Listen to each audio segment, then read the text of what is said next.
नमस्कार, मैं अनिरुद्ध कुमार सुधांशु रविवारिये पुस्तक वार्ता में आपका स्वागत करते हैं। स्काई ब्लू रविवारिये पुस्तक वार्ता की इस 5वीं श्रृंखला में आज हम कहानी संग्रह पर चर्चा करने जा रहे हैं। इस कहानी संग्रह का नाम है बस एक ही इच्छा। इस कहानी संग्रह पर जो चर्चा करने के लिए हमारे साथ मेहमान मौजूद हैं, उनमें गिरीश पंकज जी हैं, डॉक्टर गोपाल शर्मा जी, डॉक्टर पुनीत विसारिया जी और डॉक्टर इंद्र सिंह ठाकुर और डॉक्टर श्रीनिवास त्यागी जी हैं।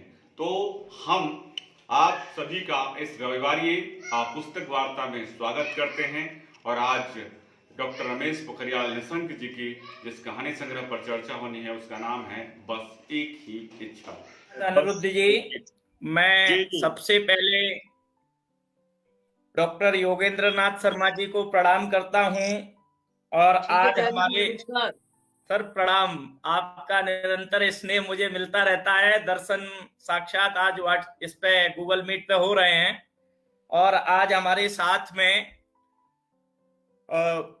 इस वार्ता में, इस साहित्य चर्चा में प्रोफेसर गिरीश पंकज जी सुप्रसिद्ध साहित्यकार हैं एवं संपादक हैं सद्भावना दर्पण रायपुर छत्तीसगढ़ में, और साथ में डॉक्टर गोपाल शर्मा जी हैं जो इथियोपिया में हैं और अंग्रेजी विभाग में प्रोफेसर हैं अरवा मिंच विश्वविद्यालय में, और हमारे साथ में बड़े भाई के रूप में डॉक्टर पुनीत विसारिया जी हैं जो बुंदेलखंड विश्वविद्यालय झांसी में हिंदी विभाग के अध्यक्ष हैं, और इनके साथ में डॉक्टर इंद्र सिंह जी ठाकुर जी हैं, सर सदस्य हैं जो टास्क फोर्स बना है राष्ट्रीय शिक्षा नीति के क्रियान्वयन के लिए, शिमला से हिंदी विभाग में हैं, राजकीय कन्या महाविद्यालय में। तो इन तमाम विद्वत जनों को आज की इस वार्ता के लिए मैं बहुत बहुत त्यागी जी, मैं 5 मिनट आपसे पहले लूंगा। जी सर, बहुत बहुत आमंत्रित करते हुए इस डिजिटल प्लेटफॉर्म पर जुड़ते हुए प्रणाम करता हूं। और सर 5 मिनट कुछ कहना चाह रहे हैं, उनके सुनने के बाद हम अपनी इस साहित्य चर्चा को, साहित्य गोष्ठी को आगे सुचारू रूप से संचालित करेंगे। सर, हमारे इस रविवारी पुस्तक चर्चा का आज 5वां ये परिशिष्ट है। आज के हमारे अध्यक्ष हैं मेरे बहुत बहुत बहुत प्रिय गिरीश पंकज जी। मेरे साथ साहित्य अकादमी में रहे हैं और व्यंग के क्षेत्र में एक ऐसा जाना माना नाम है कि मैं उन पर गर्व करता हूं। आज मुख्य वक्ता के रूप में जिन डॉक्टर गोपाल शर्मा को हम लोग सुनेंगे, वे डॉक्टर गोपाल शर्मा हिंदी और अंग्रेजी दोनों में समान अधिकार के साथ रचना करते हैं और अभी उन्होंने हिंदी और अंग्रेजी दोनों में डॉक्टर निशंक के व्यक्तित्व कृतित्व पर 2 ग्रंथ लिखे हैं जिनका विमोचन बहुत शीघ्र हम लोग कराएंगे। तीसरे वक्ता पुनीत विसारिया मेरे लिए पुत्रवत हैं।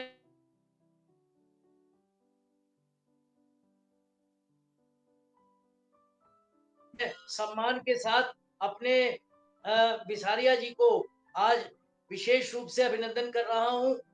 इंदर सिंह ठाकुर जो शिमला हिमाचल से हमारे साथ जुड़ रहे हैं, वो भारतीय हमारे शिमला की जो हमारी हिमाचल की साहित्य अकादमी है उससे बड़े सक्रिय रूप में जुड़े हुए हैं, और जो नई शिक्षा नीति निशंक जी के माध्यम से भारत को मिली है, हमारे मोदी जी के नेतृत्व में वो नई शिक्षा नीति आई है 2020, उसके क्रियान्वयन की जो हिमाचल में एक समिति बनी है, उस समिति से इंदर जी जुड़े हुए हैं। हमारे आज के कार्यक्रम का संचालन हमारे प्रोफेसर त्यागी कर रहे हैं, श्रीनिवास जी। ये पांचों लोग निश्चित रूप से आज की इस चर्चा को बहुत सार्थक बनाने जा रहे हैं। मैं केवल इसलिए कि हिमालय हमारी जो विरासत न्यास है उसके माध्यम से हम लोगों ने अपने डॉक्टर रमेश पोखरियाल निशंक के साहित्य को जन जन तक पहुंचाने का एक बीड़ा उठाया है, और इस संदर्भ में हम प्रत्येक रविवार एक उनकी कृति पर चर्चा कराते हैं। एक अध्यक्ष एक मुख्य वक्ता, 2 वक्ता और एक संचालक, 5 लोगों को हम साथ रखते हैं। केवल निवेदन इतना है कि प्रत्येक वक्ता 10 से 12 मिनट के बीच अपनी बात समाप्त करे। आवश्यक नहीं है कि हर व्यक्ति सारी कहानियों को लेकर बात करे।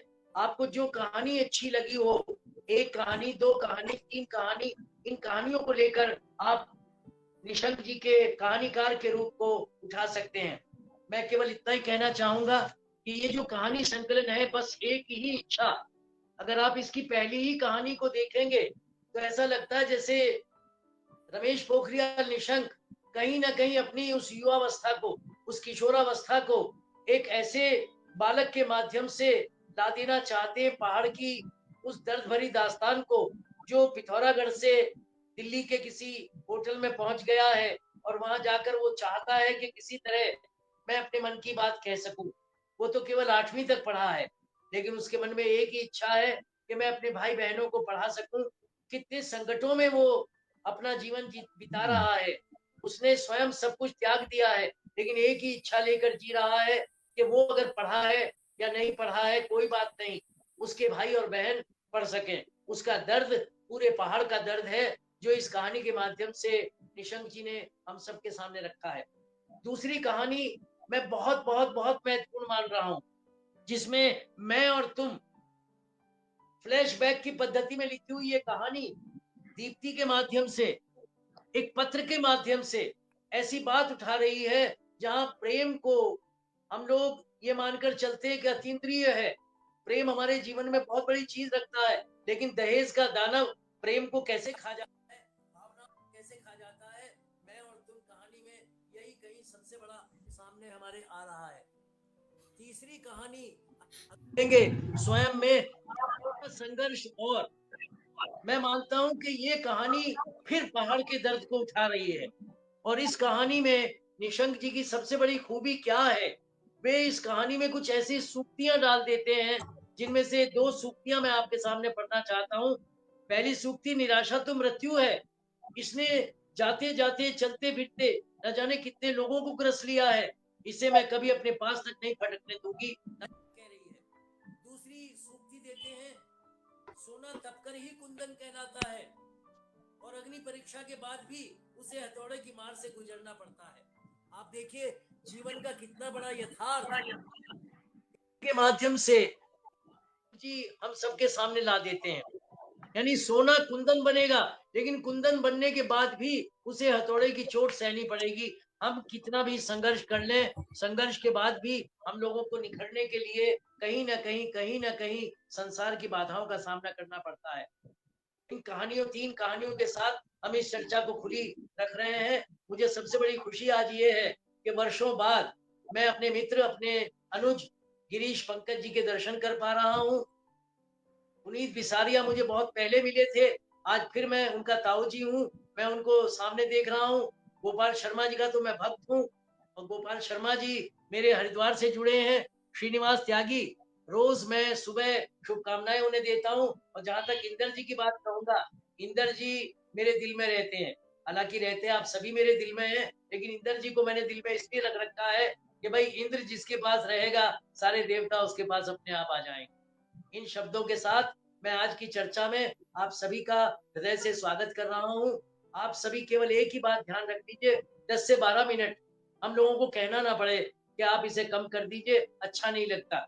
10 से 12 मिनट में आप अपनी बात कह दें, और वो कहकर निशंक जी के कहानीकार के रूप में जो भी पक्ष आपने देखे हैं, उनको आप पाठकों के और श्रोताओं के सम्मुख लाने का जो भी उपक्रम करेंगे, हम उस उपक्रम के प्रति, आपके प्रति अपनी कृतज्ञता व्यक्त करेंगे। बहुत बहुत धन्यवाद। आप बहुत बहुत धन्यवाद। आज के इस कार्यक्रम की अध्यक्षता कर रहे परम आदरणीय गिरीश पंकज जी की अनुमति से हम इस कार्यक्रम को आगे बढ़ाते हैं। जी जी जी जी। जैसा कि सर का आदेश हुआ है कि समय का हम सब लोग निश्चित रूप से ध्यान रखेंगे, तो जी त्यागी जी शुरू कीजिए। डॉक्टर रमेश पोखरियाल निशंक जी की जो कहानियां हैं, इस संकलन की 10 कहानियों पर आज हम इस पुस्तक वार्ता और चर्चा में विस्तार से चर्चा करेंगे।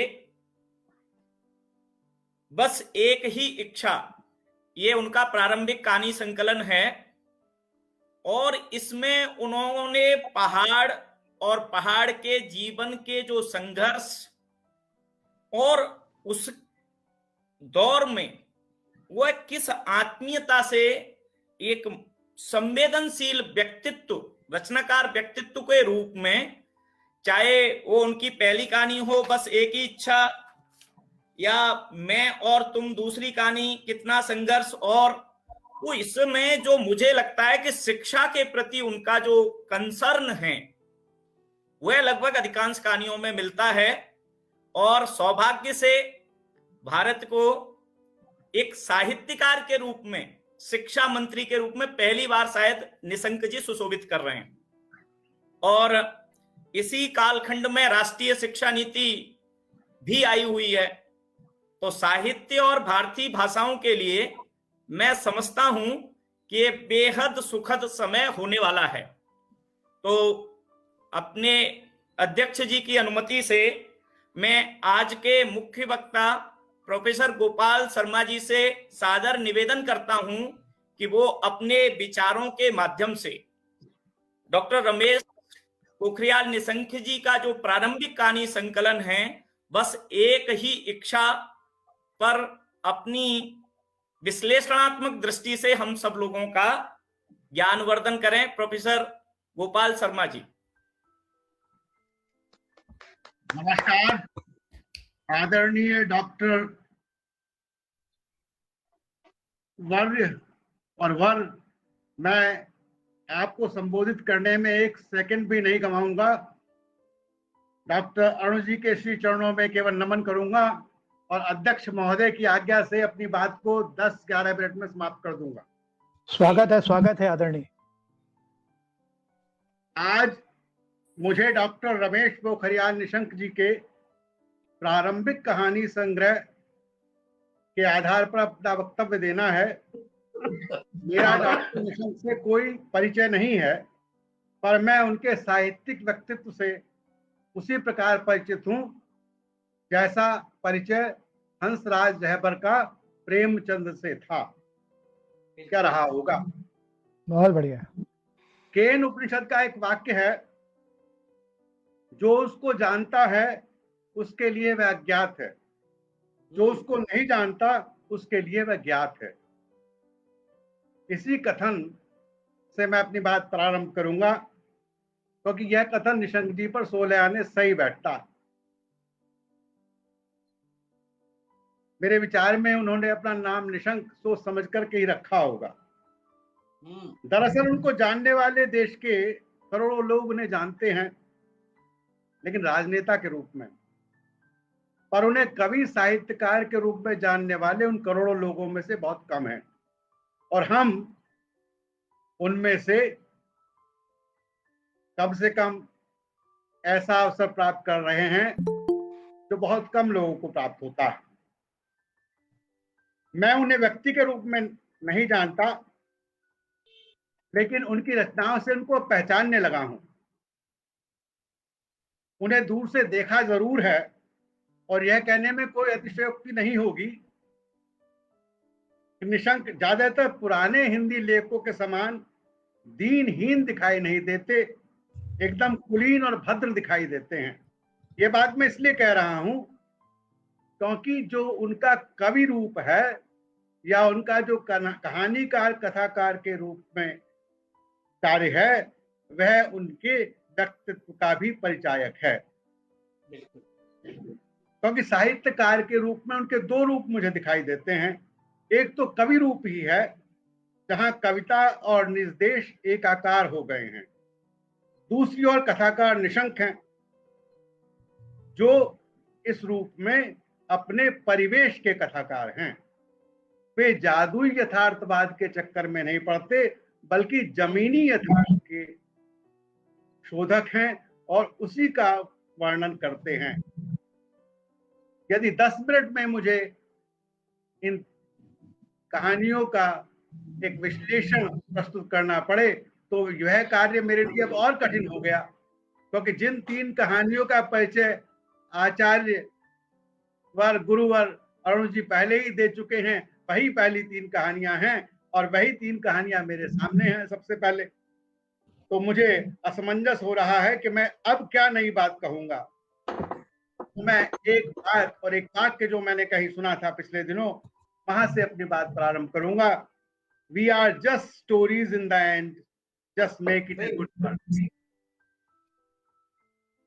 शेक्सपियर तो जीवन को कथा, और ऐसी कथा जो मूर्ख द्वारा कही गई है, मानता है। कहानियां सर्वत्र ही होती हैं, कहानियां भी हमें कहती हैं, और यदि कहानियां सर्वत्र हैं तो हम भी इन कहानियों में सर्वत्र हैं।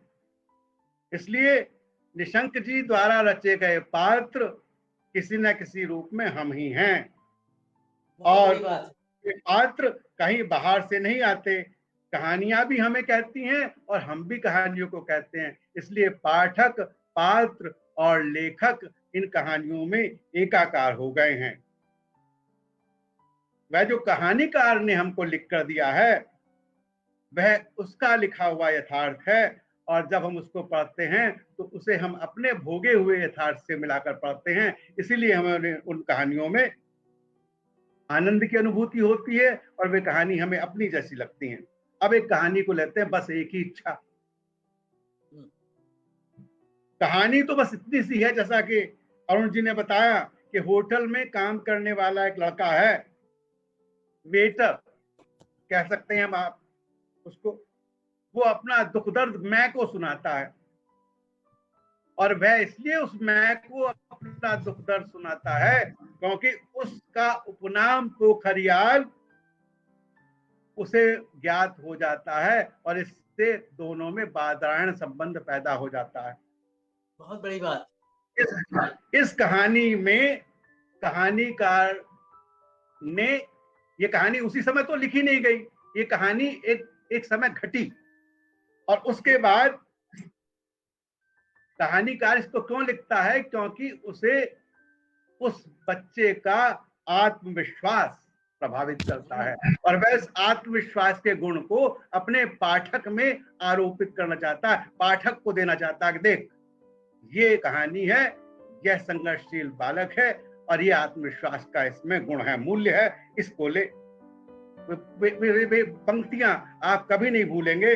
बाबूजी, मेरी तो बस एक ही इच्छा है कि चाहे जिस हाल में भी रहूं, किंतु अपने भाइयों को खूब पढ़ाऊंगा, इतना पढ़ाऊंगा कि बड़े साहब। ये उसकी कहानी का एक तोड़ है। मासूम चेहरा है, और वह मासूम चेहरा फिर आप जान जाएंगे, और कहानी तार्किक समाप्त कर देता है। कहानी में कोई और दुहराव नहीं है, कोई लंबी कहानी नहीं है, छोटी सी कहानी है, लेकिन एक बार आपने पढ़ ली तो आप कथाकार को भी याद रखेंगे और कहानी को भी। बिल्कुल। उसने कहा था कि कहानीकार जो था वह तो मालूम था कि वो 3 कहानियां लिखने वाला है, इसलिए अपने सारे कहानी कला के कौशल उसने उसमें जोड़ दिए। लेकिन बहुत सारे कहानीकार ऐसे भी होते हैं जिन्हें 11 वर्ष का समय लिखना होता है, रामचंद्र शुक्ल जैसे। तो ये कहानी उस कहानीकार के द्वारा लिखी गई है जो अपने तमाम जीवन में दर्जन से ज्यादा कहानियां लिखने वाला है, और यह उसकी प्रथम कहानी है। ये ध्यान रखिए, इस संग्रह की यह पहली कहानी है, तो इसलिए इस कहानी में आप इसकी संवेदना, इसका मूल्य देखिए, और इसकी भाषा की सफाई पर ध्यान दीजिए कि किस प्रकार से एक लड़का, वहां पर निशंक नहीं है, आप याद रखिए, यह निशंक की कहानी नहीं है, ये एक युवक की कहानी है, युवक लेखक की कहानी है, जिसका नाम है रमेश पोखरियाल। बिल्कुल। ये निशंक नहीं है, ये डॉक्टर निशंक नहीं है, ये शिक्षक भी नहीं है, ये मंत्री भी नहीं है, ये शिक्षा मंत्री भी नहीं है, ये एक 20-22 साल के लड़के के द्वारा लिखी गई कहानी है। ये ध्यान आपको रखना होगा। अब हम एक दूसरी कहानी पर आते हैं। दूसरी कहानी है मैं और तुम। यहाँ पर मैंने ये देखा कि ये जितनी भी कहानियां हैं उसमें कहीं ना कहीं या तो मैं है या फिर उसका कोई नाम है। पहली कहानी में वह पोखरियाल है तो दूसरी कहानी में वह शशांक बन जाता है। लेकिन कहानी पढ़ते हुए कहीं ऐसा नहीं लगता कि ये शशांक की कहानी है, लगता यही है कि मैं की कहानी है और लड़की का नाम है दीप्ति।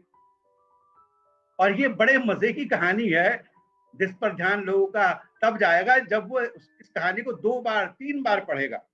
दहेज न लेकर भी आदमी कभी कभी गुनाह कर बैठता है। इसमें ये लड़का आदर्शवादी है और दहेज नहीं लेना चाहता और उसकी प्रेमिका उससे इसी कारण से विवाह करने से मना कर देती है कि मेरे पिताजी बिना दहेज लिए विवाह नहीं करेंगे मेरा। अगर तुम दहेज नहीं लोगे तो विवाह नहीं होगा। और वो आदर्शवादी युवक कैसा है, आपको याद आ जाना चाहिए इस कहानी को पढ़ करके। मुझे तो याद आ गया था, इसीलिए मैं जब मेरी शादी हो रही थी तो चुप रहा था। दहेज के लेने देने पर मैंने कोई टिप्पणी नहीं की थी, शायद यही अच्छा हुआ। वो क्या कहता है जो उसकी पंक्ति है, दहेज न देकर अपने आप को अपने रिश्तेदारों व समाज के बीच अपमानित महसूस कराना घाटे का सौदा होगा। ये जो घाटे का सौदा है और ये फायदे का सौदा है, ये आज तक चला आ रहा है। इसलिए इस कहानी में वे गुण हैं जो एक कालजयी कहानी में होते हैं, जिसका समय समाप्त नहीं होता।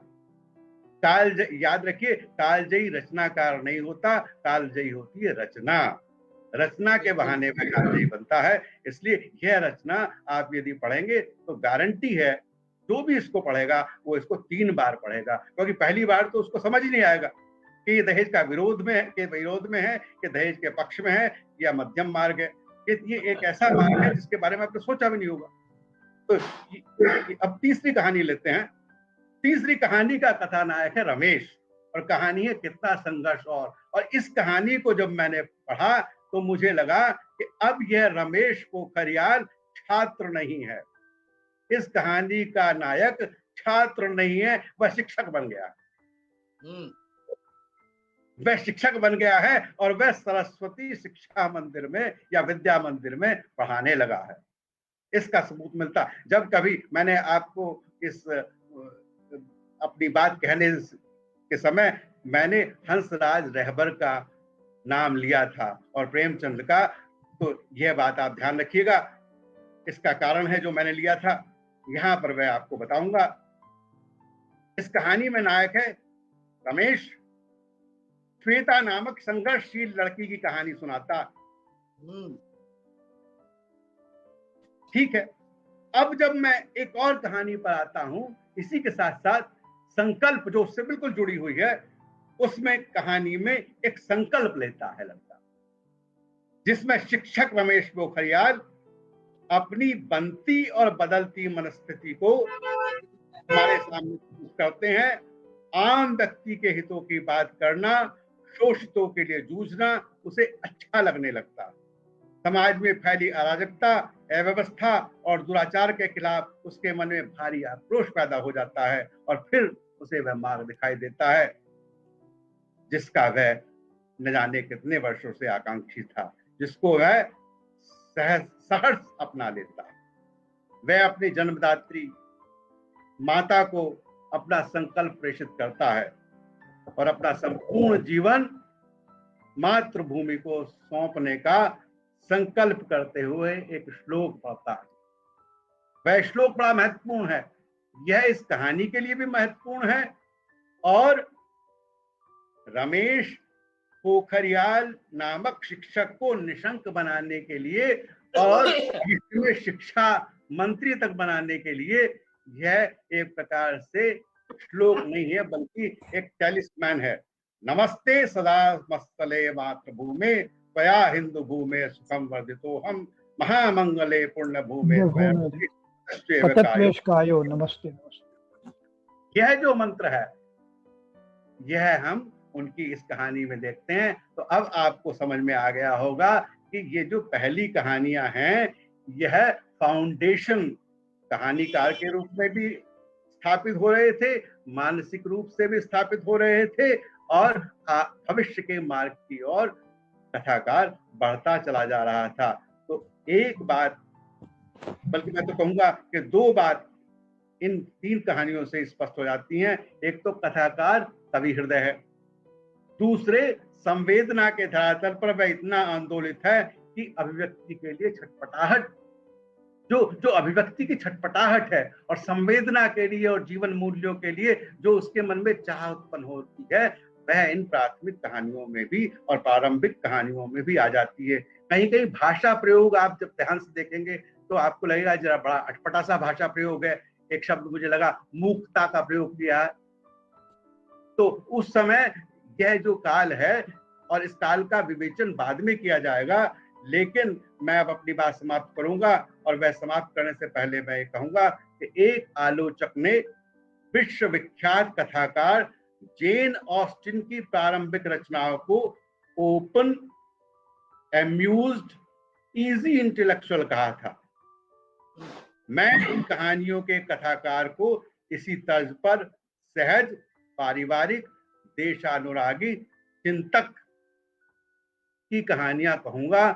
और इन 3 कहानियों के आधार पर ही मैं कह सकता हूं कि इस समय कथाकार कवि के रूप में रमेश पोखरियाल जी निशंक बनने की ओर प्रवृत्त हो रहे थे, और इसी दृष्टि से इनका अपना ऐतिहासिक महत्व है। धन्यवाद। बहुत बहुत धन्यवाद सर। आपने अत्यंत ही संक्षिप्त और मार्मिक ढंग से इन प्रारंभिक 3-4 कहानियों का जो मूल्यांकन किया है, निश्चित रूप से एक सजग सचेत आलोचक की जो दृष्टि होनी चाहिए, आपने सही जगह से सही बातों को सही तरीके से रखा है। और निश्चित रूप से जब भी निशंक जी के समग्र साहित्य का मूल्यांकन होगा तो आपकी बातों को समय नोटिस करेगा। और मैं समझता हूं कि जितने संवेदनशील कवि हृदय आदरणीय डॉक्टर निशंक जी हैं, उससे कम रोचक कथाकार नहीं है। ज्यादातर उनकी ये संकलन की जो 10 कहानियां हैं, आप एक बार पढ़ लीजिए। जैसा कि आपने संकेत किया, मैं और तुम कहानी को 2 बार पढ़नी पड़ी। हाँ, उसको थोड़ा सा 1-2 बार पढ़ने की जरूरत है। बाद बाकी 9 की 9 कहानियां प्रेमचंद की परंपरा का सीधा सीधा अनुसरण करती हैं। बहुत सही है, बहुत सही। एकदम पढ़ करके आप समझ जाएंगे कि कहना क्या चाह रहे हैं। जबकि जादुई यथार्थवाद वाले या तमाम तरह के वैचारिक चिंतन को लेकर के लिखी जाने वाली जो कहानियां हैं, उनको आप बार बार पढ़िए, समझ में ही नहीं आता है कि कहना क्या चाह रहे हैं। तो इन 4 कहानियों के माध्यम से जिस प्रकार से आपने उनके कहानीकार रूप का मूल्यांकन किया है, निश्चित रूप से विचारणीय बिंदु आपने हम सब लोगों के समक्ष रखे हैं। इसी परंपरा को मैं आगे बढ़ाते हुए परम आदरणीय बड़े भाई डॉक्टर पुनीत जी को आमंत्रित करता हूं कि वो अपनी वाणी के माध्यम से और अपने वैचारिक चिंतन के माध्यम से आदरणीय निशंक जी की कहानियों का आलोचनात्मक विवेचन करें और हम सबको एक नई दृष्टि से उनकी कहानियों को देखने की जो आपकी समझ है उससे अवगत कराएं। आदरणीय पुनीत जी। आए डॉक्टर बिसारिया, स्वागत है आपका। भाई साहब, आपकी आवाज नहीं आ रही। बहुत बहुत डॉक्टर श्रीनिवास जी। हाँ पुनीत, बहुत त्यागी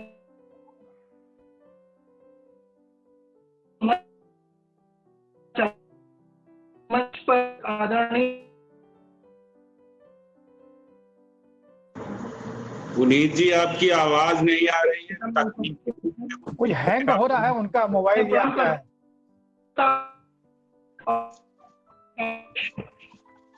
जरा पुनीत जी की आवाज ठीक करो। इतने तक इंदर जी को बुला लो। पुनीत जी, आप अपना पोजीशन जो है चेंज कर लीजिए। आप दूसरी जगह बैठ जाइए कमरे के किसी में, तो शायद नेटवर्क आ जाए वहां पर। नेटवर्क का संकट लग रहा है सर। हाँ, नेटवर्क का संकट है, उनकी आवाज ही नहीं। अब आ रही है, अब आ रही है। जी। मैं जब डॉक्टर रमेश पोखरियाल निशंक जी को एक कथाकार के रूप में देखता हूं तो कई बातें मेरे मन में आती हैं। वही जो कुछ बातें कुछ अस्पष्ट टेढ़ी मेढ़ी राहों से गुजरते हुए कुछ विचार उद्भूत होते हैं, उन विचारों को ही मैं यहाँ पर अभिव्यक्त करूंगा। मैं कुछ सूत्र रूप में बातें कहना चाहूंगा।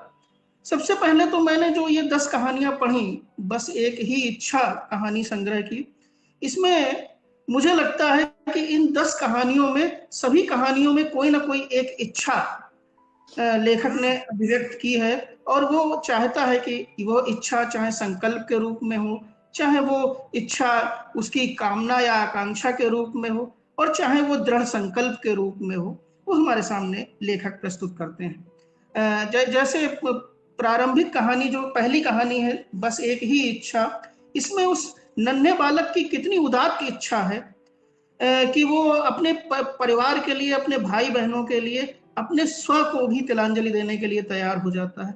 यही भारतीय संस्कृति की महानता है, जिसका कि स्वरूप हमारी इस छोटी सी कहानी होता है कि एक छोटा सा बालक है विक्रम, नाम भी इसका देखिए बहुत सार्थक है, विक्रम।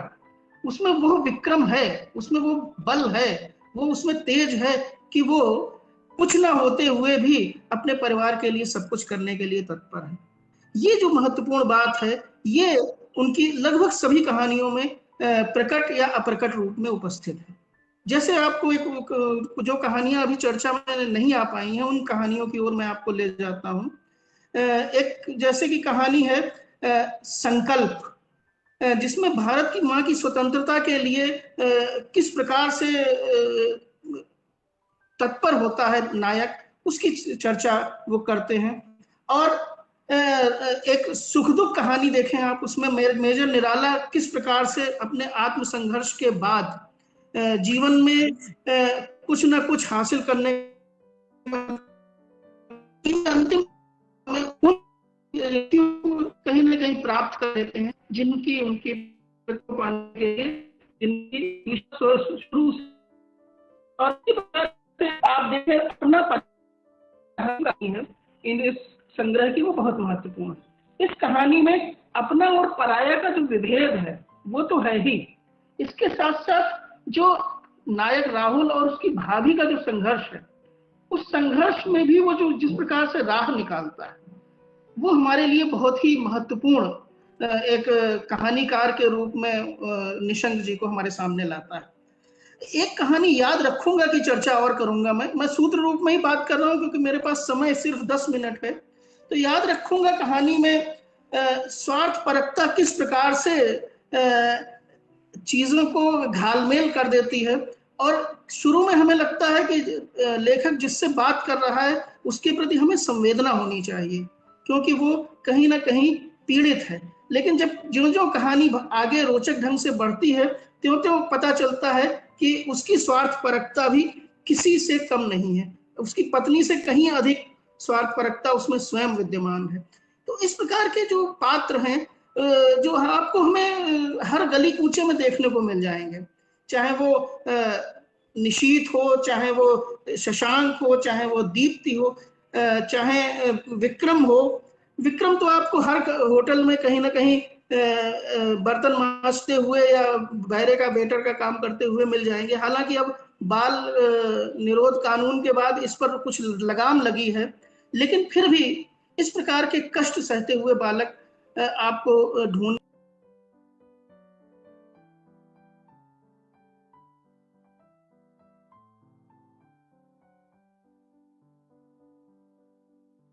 इसमें एक दुष्यंत नाम का व्यक्ति है, जिसको हम शुरू में देखते हैं कि एक बहुत ही स्वार्थी व्यक्ति है, लेकिन जो जो कहानी आगे बढ़ती है त्यों उसका किस प्रकार से परिवर्तन होता है और हृदय परिवर्तन के पश्चात वो किस प्रकार से नई जिंदगी शुरू करता है, ये इस कहानी में बड़े सुंदर ढंग से दिखाया गया है। और बहुत सी कहानियां और संकल्प, इन दोनों कहानियों में देशभक्ति की बात कही गई, और मुझे लगता है ऐसा कहानी समाहार प्रस्तुत करें तो एक बात जरूर कहनी होगी कि सभी कहानियों में लेखक स्वयं भी उपस्थित हो, चाहे वो नायक के रूप में उपस्थित हो, चाहे वो नायक के सहयोगी के रूप में उपस्थित हो, कहीं ना कहीं उनकी प्रत्यक्ष उपस्थिति हमें प्रतिभासित होती हुई दिखाई देती है। और ये किसी भी कथाकार की एक बहुत बड़ी पूंजी होती है कि वो शेखर एक जीवनी में जिस प्रकार से अज्ञेय हमें पल पल पर प्रकट होते हुए दिखाई देते हैं, उसी तरह से निशंक जी हमें यहाँ दिखाई देते हैं। और दिखाई नहीं देते हैं, वो कथा की अनविधि में एक महत्वपूर्ण योगदान देखने के बाद उसको आगे बढ़ाने का काम भी करते हैं, या कई बार वो स्वयं नायक के रूप में उपस्थित हो जाते हैं। जैसे कि पहली कहानी में स्वयं पोखरियाल के रूप में वो उपस्थित हैं, और बाद में वो रमेश के रूप में उपस्थित हैं। तो रमेश और पोखरियाल दोनों इन कहानियों में कहीं ना कहीं हमें दिखाई देते हैं। और मैं यहाँ ये जरूर कहना चाहूंगा गोपाल शर्मा जी की बात को ही आगे बढ़ाते हुए कि कथाकार के रूप में निशंक जी निशंक नहीं है, रमेश पोखरियाल है। और जब वो निशंक बनते हैं तो उनका जो काव्य वैभव है वो दिखाई देता है।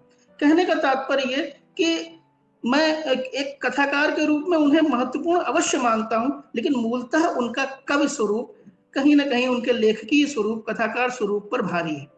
और यही कारण है कि उनकी कहानियों में भी उनकी कवित्व शक्ति की प्रतिभा यत्र तत्र दिखाई देती है, चाहे वो सूक्तियों के रूप में आती हो, चाहे वो उनके काव्य में अनुराग के रूप में आती हो। कई जगह उन्होंने कविताओं के उद्धरण दिए हैं, या नमस्ते सदा वत्सले मातृभूमि का उन्होंने एक कहानी में उल्लेख किया है, या मेहंदी रंग लाती है चोट खाने के बाद। इस प्रकार के जो उद्धरण दिए हैं, उन उद्धरणों से ऐसा प्रतीत होता है कि उनका कवि रूप कहीं ना कहीं कहानीकार रूप को भी एक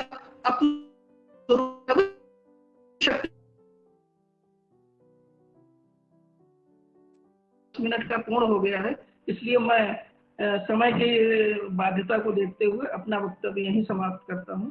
आप सबका बहुत बहुत सुंदर पुनीत बिसारिया। धन्यवाद डॉक्टर साहब, आपने संक्षिप्त समय में और सूत्र शैली में बहुत सारी बातों को स्पष्ट कर दिया।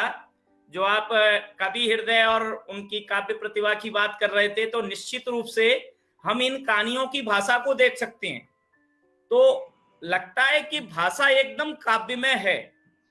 जगह जगह पर उन्होंने काव्य पंक्तियां ही कोट नहीं की हैं, भाषा में भी काव्यात्मकता के दर्शन हमें इस प्रारंभिक संग्रह में भी देखने को मिलते हैं। तो अभी समय का ध्यान रखते हुए हम इस अपनी चर्चा को आगे बढ़ाते हैं और डॉक्टर इंद्र सिंह ठाकुर जी को मैं सादर आमंत्रित करता हूं कि सर आप अपने दृष्टि से, अपने विचारों से इन प्रारंभिक कहानियों के बारे में, एक जो बची हुई प्रारंभिक कहानियां हैं, 10 कहानियां हैं जिस पर ज्यादातर चर्चा हो गई है, आप अपने जो भी बिंदु हैं जिनको हम लोग नहीं पकड़ पा रहे हैं, उन बिंदुओं के माध्यम से कहानियों का मूल्यांकन कर हम सब लोगों का, जो भी निशंक जी के साहित्य प्रेमी हैं, उनका मार्गदर्शन करें। सर डॉक्टर इंद्र सिंह ठाकुर जी, बहुत बहुत धन्यवाद। स्वागत है आपका। बहुत बहुत धन्यवाद आचार्य पर, आपको पगबंदन और सभी जो इस 5वें परिशिष्ट में विद्वान हमारे बीच में थे, और जिस चर्चा को लेकर के आज हम ये विचार कर रहे हैं। और कहानी संग्रह पोखरियाल साहब का जो है वो बस एक ही इच्छा। संस्कृत साहित्य में कहा भी है कि गद्य कवि नाम निक्षम बदंती, और मुझे लगता है जब मैं तीसरी कहानी से गुजरता हूं एक पाठक के रूप में, कितना संघर्ष। और वहां कहानीकार अपनी बात एक शायर के शब्दों से समाप्त करते हैं, और शब्द हैं सरखरू होता है इंसान, आफतें सहने के बाद रंगलाती है हीना पत्थर में पीस जाने के बाद। इन 10 कहानियों में कहीं ना कहीं हमारा भारतीय समाज, भारतीय जीवन पद्धति और जीवन पद्धति की उद्दाम लालसा, इच्छा, वो हमें प्रकट और एक दर्शनीय पाथेय को देने वाली दिखाई देती है। और फिर चाहे वो पात्र हमारा रमेश हो कितने और संघर्ष का, जब मैं इस कहानी से होकर के गुजरता हूं तो मैं बड़ा आश्चर्यचकित हो जाता हूं कि कितना संघर्ष जो है वो पाठकीय यात्रा के माध्यम से ये रचनाकार ने किया है, और चरित्र के द्वारा बाधा और समस्त विडंबनाओं को पार करते आगे बढ़ने का जुनून जो श्वेता के चरित्र से दर्शाया कहानीकार ने, वो अपने आप में अतुल्य है। और रही बात संकल्प कहानी की, उसमें जिस प्रकार से सांस्कृतिक राष्ट्रवाद को उकेरने का प्रयत्न किया है कहानीकार ने, और जिसमें कहा भी है उन्होंने कि नमस्ते सदा वत्सले मातृभूमे महामंगले पुण्य भूमे तदर्थे पतत्वे शकायो नमस्ते नमस्ते। मातृभूमि पर मर मिटने का जो संकल्प है और परतंत्र मातृभूमि को स्वतंत्र करने की जो अदम्य साहस है विनय में, वो अपने आप में ये दर्शाता है कि कहीं ना कहीं पोखरियाल जी की कहानियों में जो चरित्र उभर कर आए हैं, उनमें एक इच्छा है, एक अदम्य लालसा है और एक उत्कट भाव है कि हमने अपने जीवन में कुछ करना है और जिसमें संस्कृति पूरी तरह से झलकती है। यदि याद रखूंगा कहानी से गुजरते हैं तो वहां पारिवारिक मनमुटाव और विशेष करके लेखक का उसमें पथ प्रदर्शक के रूप में रहना, तो यहाँ भी एक संस्कार की जो पथिका है उसको प्रशस्त करते हैं कहानीकार कि परिवार में इस प्रकार से कोई मतभेद होते हैं तो उस मतभेद को किस प्रकार से समाप्त किया जाए। और 12 वर्ष के अंतराल के बाद भी पात्र जो वह पात्र है और वो बेइज्जत होने की चिंता करता है और लेखक एक पथ प्रदर्शक के रूप में उसके पाथे का निर्माण करता है, तो उसके बाद याद रखूंगा ये शीर्षक कुछ ऐसे हैं जो अपने आप में अदम्य इच्छा को लेने वाले। इंद्र सिंह सर, थोड़ा कैमरा ठीक कर लीजिए आप। आपका चेहरा कट रहा है थोड़ा सा। अच्छा, जब हम गंतव्य की ओर आते हैं, थोड़ा सा और हाँ सर, इस पोजीशन में सर। जब हम गंतव्य की ओर आते हैं कहानी में, तो वहां हम एक वीर सैनिक की गाथा पाते हैं और एक ऐसा वीर सैनिक जिसमें प्रबल इच्छा शक्ति है उन तमाम लोगों की हृदय को परिवर्तित करने की जिनके लिए राष्ट्र नगण्य है और बाद में वो बदल जाते, हृदय परिवर्तन है उसमें देखिए। तो मुझे लगता है कि एक कहानीकार के रूप में डॉक्टर रमेश पोखरियाल निशंक जी ने जो बातें कही है एक साधक के रूप में, वो वही साधनारत साधक कर सकता है जिसने इसे स्वयं झेला हो। तो इसलिए बस एक ही इच्छा, अदम्य इच्छा जो रही है वो लालच की नहीं रही है, एक ऐसी जिजीविषा रही है जिसमें संस्कार हो, जिसमें संस्कृति के वो गुण हो, वो चाहे फिर कहानी नई जिंदगी हो, जहां दुष्यंत के अज्ञान की पट्टी को दूर करने का प्रयत्न करते हैं कहानीकार जी। अमीर दास के रूप में उसके 2 बच्चे को किस प्रकार से पालते हैं और इसमें कहा है कहानीकार ने कि जिंदगी एक परीक्षा है, हमें हर एक कदम में परीक्षा के दौर से गुजरना पड़ता है। और कैसे ये कहानीकार राधा के माध्यम से, जो राधा शीर्षक है कहानी का, उसमें राधा और राघव के माध्यम से जो पारिवारिक संबंध जो है उनको कैसे शहरीकरण और गांव से बांटने का प्रयत्न किया है, क्योंकि परिवार भारतीय संस्कृति की सबसे बड़ी संस्था है और परिवार रूपी संस्था से हम अपनी संस्कृति और अपने संबंध को स्थापित करते, और वो संस्कृति जो है वो पहाड़ की संस्कृति में अटल थी, अटल है, अटल रहेगी। इसीलिए पोखरियाल निशंक जी की कहानियों में पहाड़, पर्वत, ग्रामांचल और ग्रामांचल से बढ़ते वो पात्र जो संघर्षरत है, एक इच्छा लिए अपने परिवार के लिए वो कुछ कर गुजरने की चाह रखते हैं। तो मुझे लगता है जो 10वीं कहानी अपना पराया, उसमें जो मृदुला और राहुल है, उनके चरित्र में जो मानवीय संवेदना है, उस शिखर तक पहुंच जाते दोनों जहां पर पीड़ा स्वपीड़ा हो जाती है। मुझे लगता है कि जो राहुल की श्रम साधना है वो एक अनाथ परिवार की लड़कियों को किस प्रकार से संबल देता राहुल, मुझे ऐसा लगता है कि कहानीकार ने इन समस्त संवेदनाओं को जो उकेरा अपनी कलम के माध्यम से, वो अपने आप में कालजयी है। जैसा अध्यक्ष जी ने भी कहा कि जो हर काल में कहानी जीवित रहती है, मुझे लगता है पोखरियाल निशंक जी की कहानियों में यथार्थ भी है और आदर्श भी है। बहुत बहुत धन्यवाद। बहुत बहुत धन्यवाद सर, आपने बहुत ही संक्षिप्त और सुंदर ढंग से इस प्रारंभिक कहानी संग्रह का मूल्यांकन किया है। मुझे लगता है कि इन 3 कहानियों में बस एक ही इच्छा, कितना संघर्ष और एक कहानी है राधा। वैसे तो इन 10 कहानियों में शिक्षा को लेकर एक जबरदस्त पहल हमें दिखती है, लेकिन यहाँ तीनों कहानियों के पात्र अपने भाई बहन को पढ़ाना चाहते हैं। तो जो गरीबी और जीवन के संकट हैं उनका निदान शिक्षा कैसे बन सकती है, ये कहानियां हमको ठीक से बताती हैं। और स्त्री पुरुष के संबंध, पति पत्नी के संबंध शहरी जीवन में कैसे बदल रहे हैं, उसका जो चित्रण इस राधा कहानी के माध्यम से निशंक जी ने किया है, वह भी अद्भुत है कि किस प्रकार से राधा का स्वभाव बदलता है और उनकी माताजी को और छोटे भाई किशोर को शहर ले आती हैं। तो ये जो पारिवारिक, सामाजिक और देश प्रेम की जो 10 कहानियां हैं, वो आदर्श और यथार्थ का सुंदर सामंजस्य स्थापित करती हैं। जैसा कि डॉक्टर इंद्र सिंह जी ने कहा, मैं इस बात से सहमत हूं। तो आज इस पूरी परिचर्चा की अध्यक्षता कर रहे आदरणीय परम श्रद्धेय गिरीश पंकज जी से मैं निवेदन करता हूं कि आप अपने अध्यक्षीय वक्तव्य के माध्यम से हम सब लोगों को आशीर्वाद दें। आदरणीय गिरीश पंकज जी। बहुत बहुत धन्यवाद गिरीश जी, आपका स्वागत है गिरीश जी। बहुत बड़ा सौभाग्य है कि आज आपको रूबरू देख करके मतलब हृदय गदगद हो गया है, और बाद में कुछ बातें कहूंगा। त्यागी जी बहुत बहुत धन्यवाद।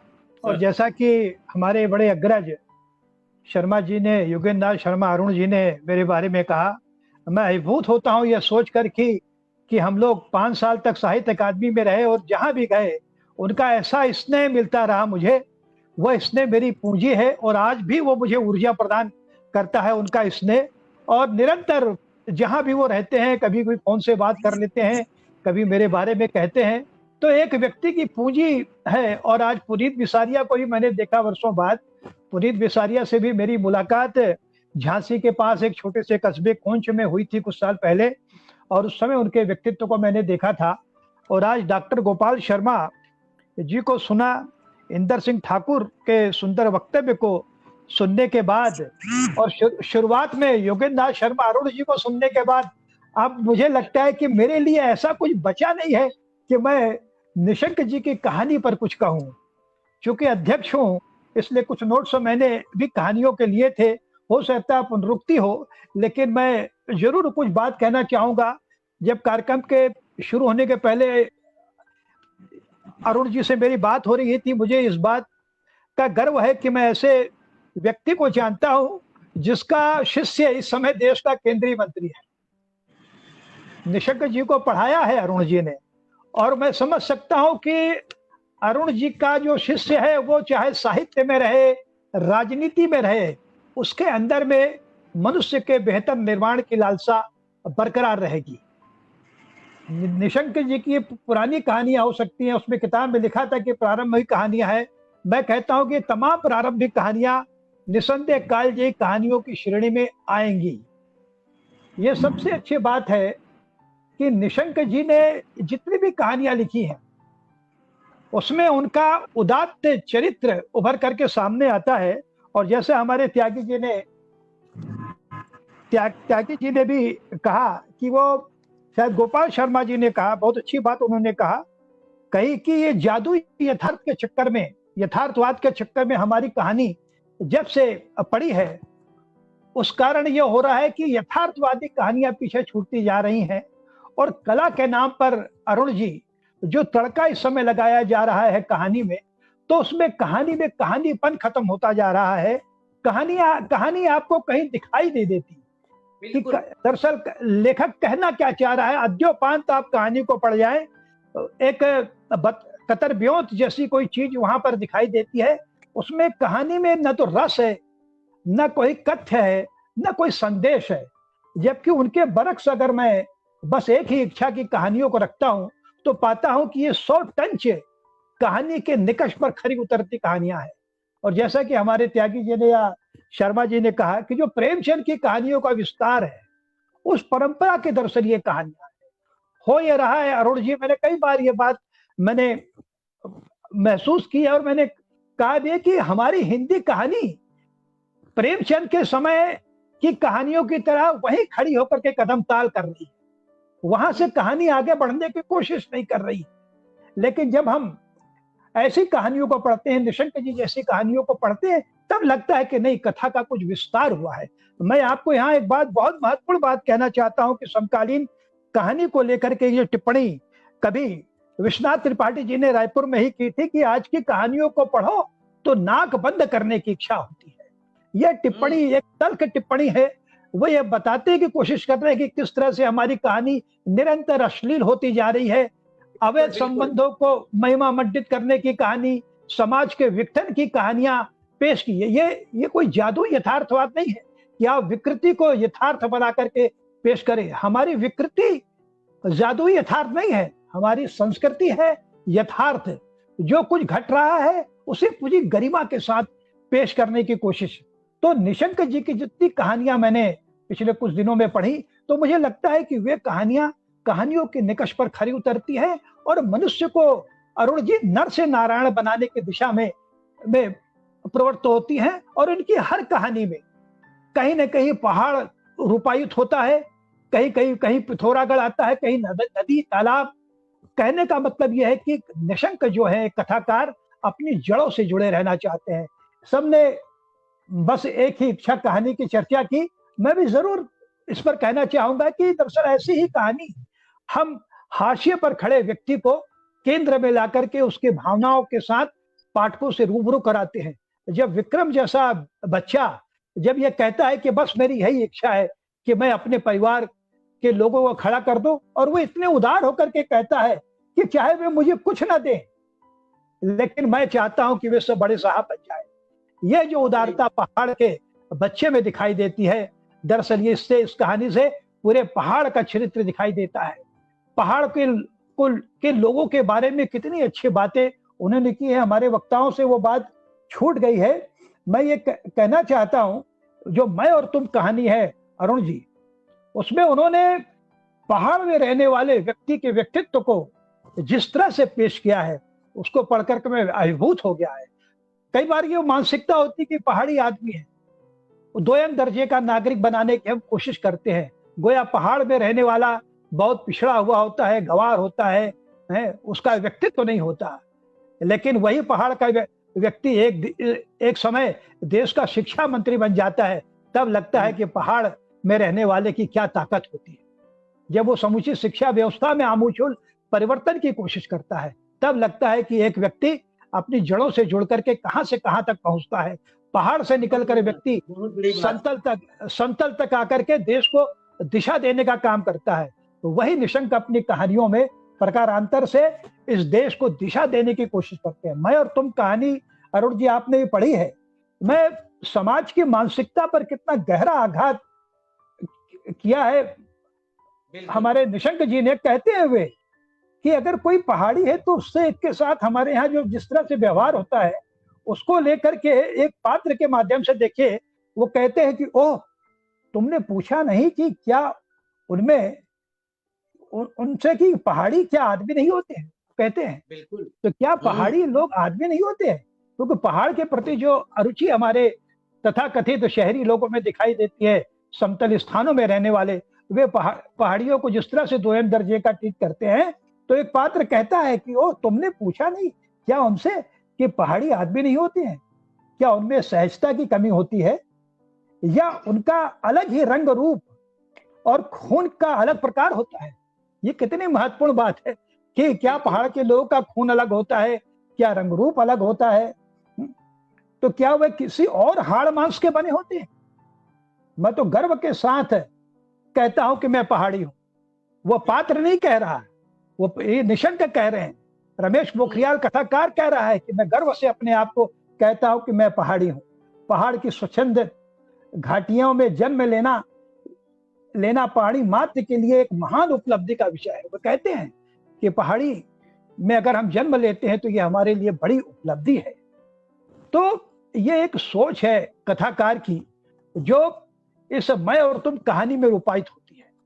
ये इसलिए मैं बहुत बड़ी बात मानता हूं कि कथाकार ने पहाड़ को अपने केंद्र में रख करके, जैसे हमारे पूर्व वक्ताओं ने कहा, अनेक कहानियों में उनकी कहानियां मुझे कई जगह अरुण जी ललित निबंध सा अब भी आस्वादन। हमारे मित्र ने कहा कि चूंकि वो कवि हृदय हैं, इसलिए उनकी कहानियों की भाषा भी कई जगह काव्यात्मक हो गई है। एक जो खासकर नई जिंदगी में मैंने नोट किया, पूरी कहानी ऐसा लगता है सुदीर्घ काव्य से हम काव्य यात्रा से हम गुजर रहे हैं।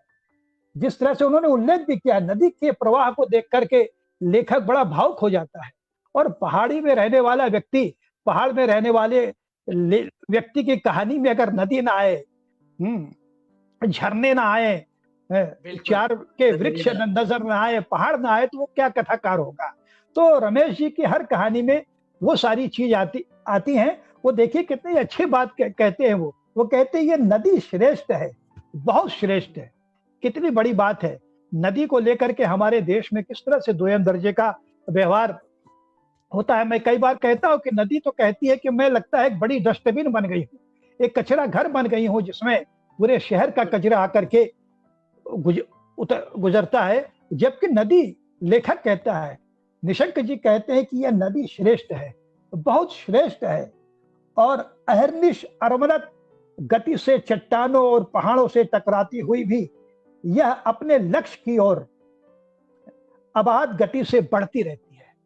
यह दरअसल नदी का बढ़ना नहीं है, यह एक समाज का बढ़ना है, यह एक राष्ट्र का बढ़ना है, एक समय का बढ़ना है, और एक महत्वपूर्ण कहानी। हर कहानी पे चूंकि समय की सीमा अध्यक्ष के लिए भी होती है, मैं अपने वक्तव्य को बहुत सीमित करते हुए हर कहानी पर मैं फिर बाद में अरुण जी उस पर लिखूंगा मैं, लेकिन अंत में मैं संकल्प कहानी पर, जो हमारे मित्रों ने भी उसका उल्लेख किया है, संकल्प कहानी निसंदेह इस भारतीय समाज को जरूर पढ़नी चाहिए, यह पाठ्य पुस्तक का हिस्सा होनी चाहिए। यह कहानी पढ़कर ही व्यक्ति के मन में देश प्रेम की भावना जागृत होगी। हमारी समकालीन कहानी देश से घृणा करने की कहानी भी सिखाती है। आज ये हमें ऐसा खतरनाक दौर आ गया है कि अगर भारत के टुकड़े टुकड़े करने की भी कोई बात कहता हो तो हम कहते कि साहब ये देखिए, इसकी अभिव्यक्ति की आजादी है, इसे हम बाधित नहीं कर सकते। जबकि हमारे कहानीकार निशंक देश को तोड़ने की बात नहीं, देश को जोड़ने की बात करते हैं और देश को की रक्षा का संकल्प लेने की बात करते हैं। इसलिए उनकी कहानी संकल्प पढ़ते हुए बड़ा मैं रोमांचित हुआ। मुझे लगा कि ऐसी ही कहानियां इस समय लिखी जानी चाहिए। यह ऐसा दौर है, ऐसा खतरनाक दौर है आजादी के बाद का, यह 7वां दशक जो गुजर रहा है वह देश के प्रति मोह भंग की स्थिति से गुजर रहा है। एक नई पीढ़ी के बहुत सारे ऐसे लेखक आ रहे हैं, ऐसे इंटेलेक्चुअल आ रहे हैं जो देश को भी हाशिए में रख करके अपने व्यक्तित्व का निर्माण करने की कोशिश कर रहे हैं। ऐसे पराभूत समय में मुझे लगता है कि ऐसी कहानियों की जरूरत है इस पीढ़ी को, चाहे वो बच्चों के लिए कविताएं लिखी जाए, चाहे बड़ों के लिए कहानी लिखी जाए। ऐसी ही कहानी, संकल्प जैसी कहानी आनी चाहिए जिसमें लड़का कहता है कि जब तक मेरी माँ परतंत्र है, कितनी अच्छी बात, जब तक मेरी माँ परितंत्र है मैं विवाह नहीं करूंगा। और वो कहता है क्यों नहीं करूंगा, क्योंकि मेरी भारत माता आज भी परतंत्रता की बेड़ियों से जकड़ी हुई है। और किस तरह की परतंत्रता है, देश तो आजाद हो गया है, किस तरह की परतंत्रता है उसकी व्याख्या करते हुए है। वे कहते हैं कि जिधर देखता हूं उधर ही हिंसा, अलगाववाद और कुत्सित राजनीति की भुजंगनी भारत को फुंकार रही है। यह जो बातें उन्होंने कही है निशंक जी ने कि अलगाववाद और कुत्सित राजनीति करते करते ये हमारा समय ऐसा हो गया है कि हम देश के विरुद्ध भी राजनीति करने लगते हैं। किसी व्यक्ति विशेष पर बोलते बोलते हम देश के खिलाफ, राष्ट्र के खिलाफ बोलने लग जाते हैं और समझ नहीं पाते कि हम क्या कह रहे हैं। तो ये इतना खतरनाक समय है। मुझे लगता है संकल्प जैसी कालजयी कहानी इस देश में राष्ट्रवाद को विकसित कर सकती है, राष्ट्र प्रेम को जागृत करने का समय है। तो मुझे लगता है कि संकल्प तो सीधे सीधे देशभक्ति की ओर हमें प्रेरित करती है। उनकी बाकी कहानियां भी कहीं ना कहीं बेहतर समाज को रचने की दिशा में हमारे सामने उपस्थित होती है, चाहे वो कितना ही संघर्ष हो, कितना संघर्ष और हो, याद रखूंगा हो, चाहे गंतव्य की ओर, तमाम कहानियां हमें बेहतर मनुष्य, बेहतर नागरिक बनाने की दिशा में काम कर रही हैं। तो मुझे लगता है कि खासकर मैं संकल्प कहानी को एक बार फिर मैं कहना चाहता हूं कि बेटा अपनी देखिए, अपनी माँ से को पत्र लिखता है। माँ चाहती है बेटा शादी कर ले, लेकिन नहीं करना चाहता। जैसा मैंने पहले कहा कि वो किस लिए नहीं करना चाहता है, कहता माँ मैंने अपना संपूर्ण जीवन मातृभूमि को सौंपने का निश्चय किया है। तुम ही तो कहा करती थी माँ का स्थान सबसे ऊंचा है और वह जन्मभूमि इससे बढ़कर है। जन्मभूमि जननी जन्मभूमि से स्वर्गादपि गरीयसी। इसलिए मैं अपना तन मन धन उसे अर्पित कर देना चाहता हूं। जिस युवा पीढ़ी में यह भाव आ जाए, जिस व्यक्ति में यह भाव आ जाए कि मुझे तन मन धन राष्ट्र के लिए समर्पित करना है, तो वह देश कभी पीछे नहीं रह सकता, वह देश हमेशा अग्रिम पंक्ति में होगा। तो मुझे लगता है निशंक जी की कहानियां पढ़ करके अंदर का देश प्रेम जागृत होता है। और ये अगर हमारी कहानियां, हमारे कथाकार, समकालीन तथाकथित कथाकार जो देश को, समाज को रसातल में ले जाने की ओर साजिश कर रहे, साजिश मैंने कहा साजिश की जा रही है, ऐसे समय में एक रचनाकार, ठीक है वे आज मंत्री बन गए हैं, केंद्रीय मंत्री हैं, उनकी अपनी मर्यादा है, सीमा है, लेकिन मैं जानता हूँ योगेंद्र नाथ शर्मा अरुण जी के साथ मेरी उनसे मुलाकात हुई और कई अवसर पे उनकी मैंने रचनाएं पढ़ी हैं, कहानी पढ़ी है। मंत्री तो आज बने हैं, लेखक तो शुरू से वे रहे हैं, पहाड़ से निकले और दिल्ली और तमाम जगह से होते हुए आज वो केंद्र में, सत्ता के केंद्र में स्थापित है। तो हम उनको खारिज नहीं कर सकते। कई बार हमारे यहाँ समाज में होता है कि वो मंत्री है इसलिए चर्चा हो रही है। मैं कई बार बोलता हूँ वो मंत्री है इसलिए कोई कहानी की चर्चा नहीं कर रहा, वे एक महत्वपूर्ण कथाकार हैं, एक महत्वपूर्ण कवि हैं, इसलिए उनकी हो रही है। वो मंत्री का बादल, काला बादल, अगर मंत्रित्व के उनके मंत्री रूपी काले बादल अगर उनके रचनाकार को घेरने की कोशिश करे तो बादल तो आज हैं, कल छट जाएंगे। बादल तो आज है, कल छट जाएंगे, लेकिन उनका रचनाकार हमेशा कालजयी बना रहेगा। तो उनकी तमाम कहानियां कालजयी कहानियां हैं और मैं उन्हें बहुत शुभकामना देता हूं कि जैसे हमारे गोपाल शर्मा जी ने कहा, मेरी भी कभी उस तरह से कोई अंतरंग बातचीत उनसे नहीं हुई, लेकिन एक रचनाकार के नाते मैंने निरंतर को मैं पढ़ता रहा हूं और अपने आप को समृद्ध करता रहा हूं। और मुझे खुशी है कि उन्हीं की लाइन में निरंतर मैंने भी कहानियां, ऐसी कहानियां लिखने की कोशिश की हैं जो मनुष्य के देवत्व को जगाए, उसके अंदर के शैतान को न जगाए, उसके अंदर को के इंसान को जगाए। तो निशंक जी के अंदर जो भावना है वो मनुष्य को के इंसान को जगाने की कोशिश है, पहाड़ की सत्ता को स्थापित करने की कोशिश वे करते हैं और टूटते हुए समाज को जोड़ने की कोशिश करते हैं। ऐसे कथाकार का मैं शत शत वंदन करता हूं। और जो आयोजक है, हमारे जो समूह है अनंग प्रकाशन और दूसरे समूह ने मुझे याद किया, इसके लिए मैं उनका आभारी हूं। और मैं सारे वक्ताओं को बहुत बहुत साधुवाद देता हूं कि उन्होंने बहुत सुंदर समीक्षा निशंक जी की। निशंक जी इसी तरह से सृजन करते रहे, उनका रचना संसार इसी तरह समृद्ध होते रहे और वे इसी तरह कहानियों के माध्यम से लोग जागरण करते हैं। सभी लोगों ने मेरे निशंक जी के इस कथा जो चर्चा की है, केवल आपको एक निशंक जी का मुक्तक सुना रहा हूँ, संकल्प कहानी और सब कहानियां। उन सब कहानियों में निशंक किस तरह से अपने आप को समाहित कर लेते हैं वो इनकी 4 पंक्तियों में आप देखेंगे। अभी भी है जंग जारी, अभी भी है जंग जारी, वेदना सोई नहीं है। अभी भी है जंग जारी, वेदना सोई नहीं है। मनुजता होगी धरा पर, संवेदना खोई नहीं है। वाह, मनुजता होगी धरा पर, संवेदना खोई नहीं है। किया है बलिदान जीवन, दुर्बलता ढोई नहीं है। कह रहा हूँ ऐ वतन, तुझसे बड़ा कोई नहीं है। क्या बात है, क्या तुझसे बड़ा कोई नहीं है। बहुत धन्यवाद सर। कहानियों में भी हर तरह से अपनी कहानियों में निशंक अपने राष्ट्र को ले आते हैं, चाहे संस्कृति के रूप में लाए, चाहे सामाजिक परंपराओं के रूप में लाए, चाहे विसंगतियों से लड़ते हुए लाए, चाहे पहाड़ की प्राकृतिक सुषमा को लाए, लेकिन हर जगह राष्ट्र होता है। और संकल्प कहानी पढ़कर तो प्रत्येक व्यक्ति को लगेगा कि निशंक जी, उनकी सारी कहानियों की धड़कन अगर कहीं है तो राष्ट्र है।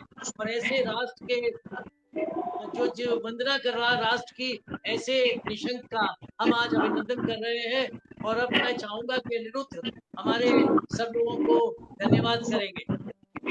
जी सर, बहुत शुक्रिया कि बड़ी सार्थक चर्चा हुई। और आज जो अलगाववाद है, क्षेत्रवाद है, जिस तरीके की घृणा जो है पहाड़ और बिहार और तमाम तरह के क्षेत्रों में उभर रही है, कोई बिहारी कह के गाली दे रहा है तो कोई पहाड़ी कह के, और तो उस तरीके की चीजों पर भी चोट करती हैं निशंक जी की कहानियां, जैसा कि गिरीश पंकज जी ने कहा। और भी जिस तरीके का दौर चल रहा है उसमें युवाओं के संकल्प की बात संकल्प कहानी के माध्यम से उभरी है।